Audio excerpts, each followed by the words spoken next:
알고 이제는 K푸드의 한 축을 당당하게 담당하고 있는 불닭볶음면. 이 상품은 중국에서 호지미엔이라는 이름으로 정식으로 유통이 되고 있죠. 어떤 상품이 유명해지면 어떻게 되죠? 늘 말씀드리듯 모방 상품은 이렇게 늘 나오게 되네요. 이거 못 막을까요? 불닭볶음면.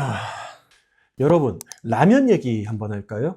오늘은 불닭볶음면 얘기를 드릴 거예요. 이 라면은 삼양이라는 회사의 매출을 이끄는 1등 공신인 거 다들 아시려나 모르겠네요. 그런데 늘 얘기 드리죠. 유명해지면 어떻게 된다? 시장에는 짝퉁이 나온다. 이거 뭐 그냥 법칙이네요, 법칙. 자, 오늘은 유명 상품과 짝퉁에 대한 얘기 드립니다. 오늘 얘기 끝까지 들으시면 여러분의 사업이나 교양에 분명 도움이 되실 겁니다. 빠르게 시작합니다. 일단 드릴 얘기의 전제는 아주 간단해요.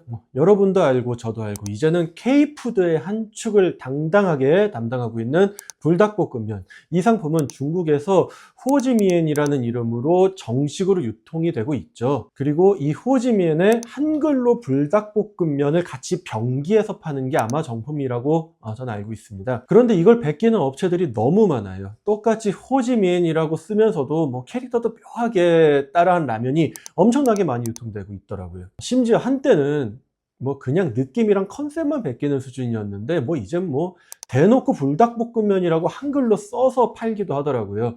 이건 좀 선 넘은 것 같은데요. 여튼 어떤 상품이 유명해지면 어떻게 되죠? 늘 말씀드리듯 모방 상품은 이렇게 늘 나오게 되네요. 이제부터 이러한 문제를 지적하고 대응 방법을 좀 같이 고민해 보시죠. 이 얘기부터 하시죠. 이거 못 막을까요? 결론부터 얘기 드릴게요. 막을 수야 있겠죠. 대신 천문학적인 비용이 들어갑니다. 자, 여러분, 불닭 파는 회사가 어디예요? 삼양이에요, 삼양. 그쵸? 그 회사 돈 얼마나 많게요? 개인적으로 이제 친분 있는 분이 그 회사를 다니는데 불닭은 딱히 광고 안 해도 막 유튜버들이 알아서 먹고 죽어나가니까 뭐 광고할 필요도 없다고 하고 막 덕분에 수익이 어마어마하다 라는 얘기를 하네요. 그럼 적어도 삼양이 돈이 없어서 못 막았다 라는 말은 할 수 없겠네요. 근데 문제는 삼양의 입장에서 이걸 그 천문학적인 비용을 들여서 막을만 하냐 이거예요.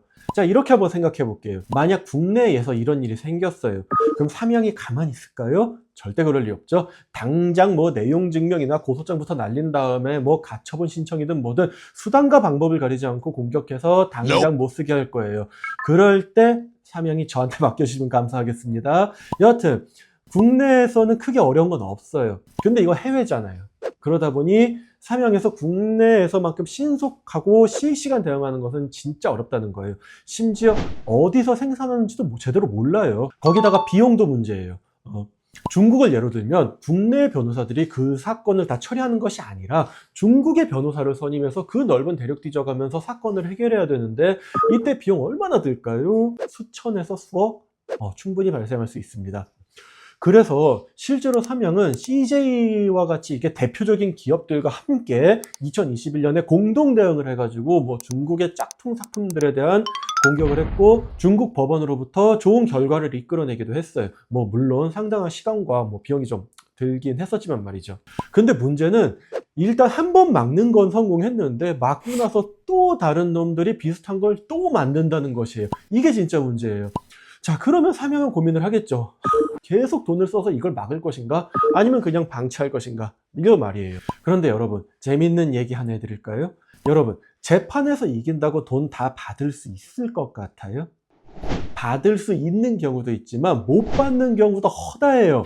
여러분이 민사소송에서 이겼는데 상대가 진짜 아무것도 가진 게 없다. 뭐 어떻게 받을 거예요? 방법 없어요. 이게 문제라는 거예요. 삼양은 중국에서 짝퉁을 만드는 업자들을 상대로 고생해서 이겨도 그 손해를 전부 배상받지 못할 가능성이 제법 높다는 거예요. 그 말은 결국 돈을 쓰기만 한다는 얘기인 거예요. 참 이러나 저러나 난관이니 삼양의 입장에서는 진짜 선택을 해야겠죠. 자사의 초히트 상품을 그냥 방치할 것인가 아니면 계속해서 돈을 써가며 보호를 할 것인가. 할 수만 있다면 계속 보호 조치를 하는 것이 맞겠지만 그것이 과연 그만한 가치를 가질 것인가? 경영 전략을 잘 선택해야 되겠네요. 사실 이 문제의 정답은 없습니다. 중국은 과거에는 사실 무법천지였지만 이제는 확실히 지식재산에 대한 국가의 기조가 많이 바뀐 것 같아요.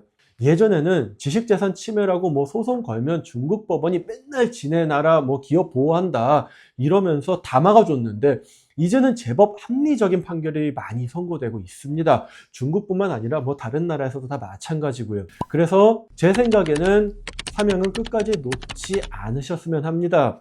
불닭을 제2의 초코파이나 새우깡처럼 국민 브랜드로 만들기 위해서는 무한한 노력이 필요하지 않을까 좀 생각을 해봅니다. 자, 오늘은 불닭과 짝퉁에 대한 얘기를 드렸어요. K푸드의 세계화 그리고 국내 기업들의 해외 진출은 대한민국 국민으로서 너무 멋진 일이고, 가능하다면 저도 일조하고 싶다는 생각이 있습니다. 그런데 빛이 있으면 어둠이 있고 정품이 있으면 가품이 있듯이, 히트 상품이 있다고 무조건 좋아할 것이 아니라 이를 적절하게 보호하는 방법에 대해서도 국가 차원의 지원 역시 참 필요한 것 같습니다.